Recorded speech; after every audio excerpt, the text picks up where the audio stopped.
पहले तो HDFC bank आज बनता है। क्या एचडीएफसी बैंक में गिरावट रुकने का समय आ गया, ये बड़ा सवाल है जी। और इसका पहले तीसरे दिन लगातार कमजोर रहा है, 3 महीने के निचले स्तरों पर आ गया एचडीएफसी बैंक।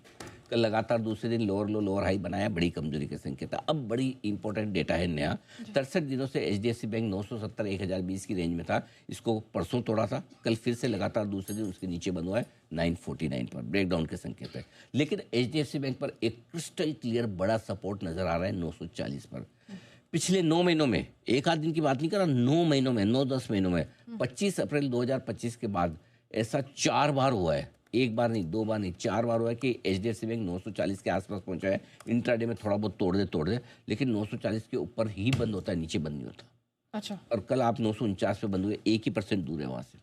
ओके, ठीक है, इसका मतलब ये कि एकदम सपोर्ट लेवल के आसपास आ गए। और मजे की बात एक और बता दूं, जब 940 के आसपास का लेवल छूता है, वहां से अगले 2 से 4 हफ्तों में एचडीएफसी बैंक में 3.25% से लेकर 4.5% तक की तेजी होती है।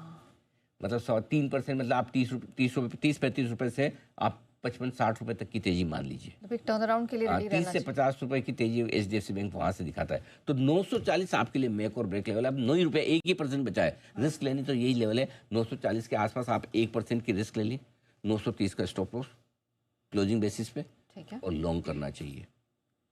ठीक। ऐसे गिरते हुए सबसे कमजोर शेयर में कोई नहीं कहेगा आपको, लेकिन डेटा बता रहे हैं स्ट्रिक्ट स्टॉप लॉस 1% का रखिए, उतनी रिस्क तो आप लेंगे लाइफ में। ये हो गया।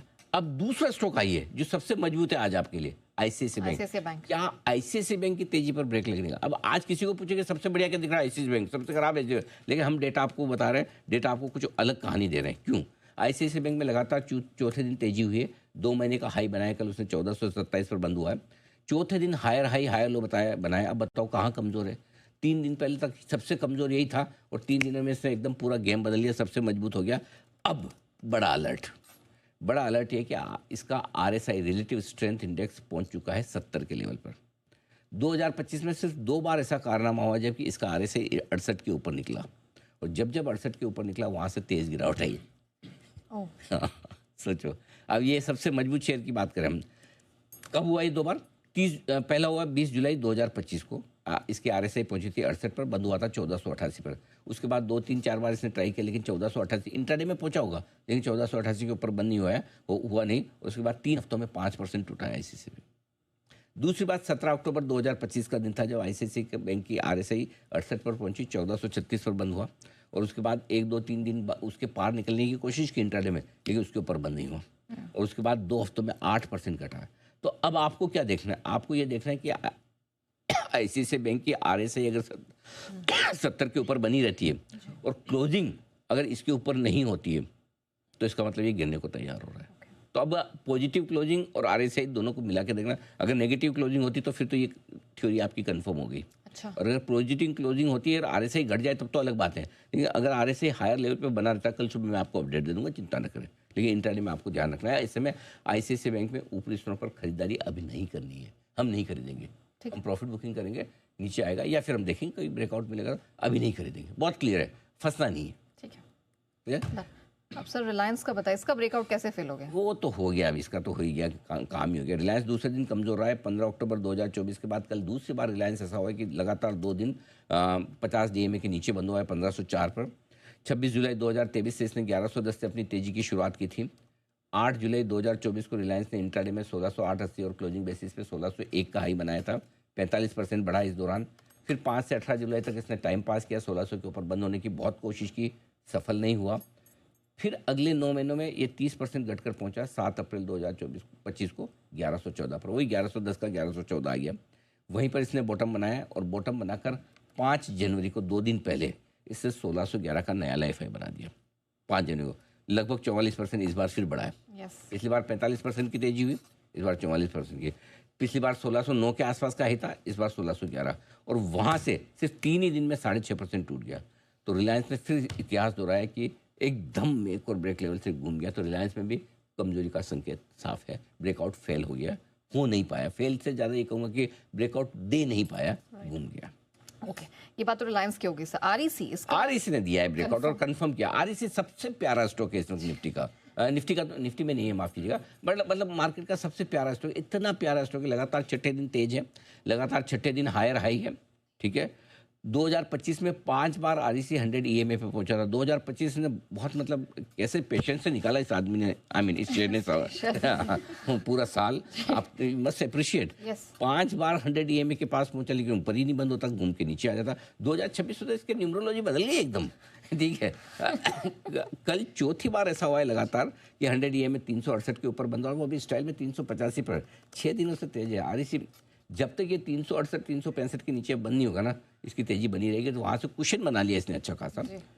अब एक आखिरी स्टॉक, सबसे इंपॉर्टेंट, सबसे बढ़िया और सबसे इंटरेस्टिंग और सबसे बड़े मुंह देने वाला, इसका आप बिग डेटा बहुत ध्यान से सुनिए, समझिएगा। Kaynes technology talk of the town है। क्या कैंस टेक्नोलॉजी बड़े मुंह के लिए तैयार है? बड़ा मुंह ऊपर भी होता है, नीचे भी होता है। डेटा समझिए, डिसाइड कीजिए। कल कैंस टेक्नोलॉजी ने जून 2024 के बाद का इंट्राडे लो बनाया, कल पहली बार 3683 का। निचले स्तर से कल 4% की रिकवरी आई, 1% चढ़कर वापस बंद हुआ 3831 पर, ठीक है। करीबन 150 पॉइंट की रिकवरी नीचे से मिल गई। 2025 का साल कैंस टेक्नोलॉजी का बेहद इंटरेस्टिंग भी था और बेहद वोलेटाइल भी था। 2025 में से पहली जनवरी को ही कमाल कर दिया। पिछले साल पहली जनवरी 2025 को लाइफ हाई बनाया कितना, 7822 का, और वहाँ से 51% आधा रह गया गिरकर 3825। 3825 से बढ़ना शुरू हुआ। 7 अक्टूबर 2025 को फिर से पूरी की पूरी रिकवरी के साथ 7705 पर पहुंच गया, 101% बढ़कर पुराने लाइफ हाई के पास। वहाँ से फिर गिरना शुरू किया। 2 ही महीने में 7 अक्टूबर से 9 दिसंबर में 50% गिर के फिर 3712 पर आ गया 9 दिसंबर, ठीक है। 9 दिसंबर से 2 ही दिनों में, यहाँ देखिए ध्यान से, 22% चढ़कर 4517। अब हो ये रहा है कि केन्स में हर बड़ी गिरावट के बाद शेयर तगड़ा उछाल देता है, और जुलाई 2024 से ऐसा 6 बार हो गया कि केन्स का स्टॉक बड़ा उछाल देता है तेज गिरावट होने के बाद में, और ये बड़ी उछाल बार बार आती है। जुलाई 2024 से 6 बार ऐसा हुआ है, 3700 से 3900 की रेंज में ये सपोर्ट लेता है। कल भी 3685 3700 ही मान लीजिए एक तरह से दो, और जब उछाल आती है अगले 2 हफ्तों में 17% से 32% तक की बड़ी उछाल आती है। जैसा आपने दिसंबर में भी देखा 22% बढ़ा। 22%। अब कल वापस से एक बढ़ा है, कल 4% तो इंट्राडे में ही बढ़ गया। अब कल 7 जनवरी को इसने नया लो बनाया 3683 का। अब देखना है कि इस बार भी क्या 15%, 20%, 25% की एक बड़ी उछाल आती है क्या केन्स में।